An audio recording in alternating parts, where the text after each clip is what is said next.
Fighting for love is a noble idea, but in practice, it is a series of compromises, whispers, and hidden moments. Capitu and I became experts in the art of secrecy, stealing time where we could, sharing dreams that felt increasingly fragile under the weight of reality. I found myself torn between two worlds.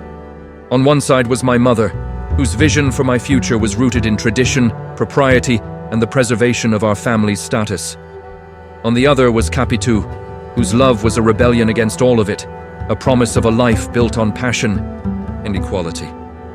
The strain of it all began to show. I became irritable, quick to anger, even with Capitu.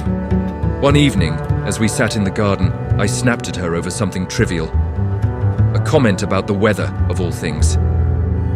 "What's wrong with you?" she asked, her voice sharp, but her eyes filled with concern. "Nothing," I said too quickly. "It's not nothing," she insisted. "You've been distant, distracted. Talk to me, Bento." I sighed, running a hand through my hair. "It's just everything," I said finally. My mother, Jose Diaz, the constant pressure. I feel like I'm being pulled in 1,000 directions and I don't know which way to go. She reached for my hand, her touch grounding me. "You don't have to do this alone," she said. "We're in this together, remember?"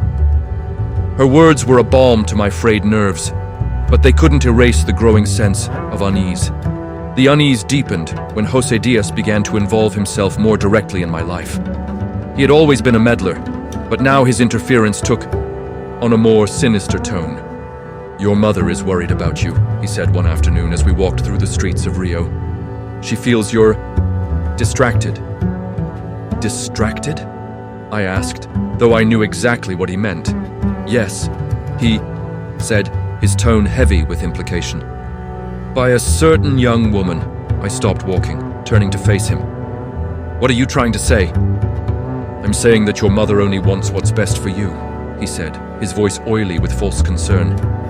"And she's not sure Capitu is appropriate." "Appropriate," I repeated, my voice rising. "Who are you to decide what's appropriate for me?" He raised his hands in mock surrender. "I'm only trying to help, Bento. You have a bright future ahead of you, but you must be careful. Love is a beautiful thing, but it can also be blinding." I walked away then, unable to stomach another word. But his insinuations stayed with me, festering like a wound. Was I blinded by love? Was I risking everything for a dream that might not survive the harsh light of reality? These doubts began to creep into my thoughts, unbidden and unwelcome. I hated myself for them, but I couldn't shake them.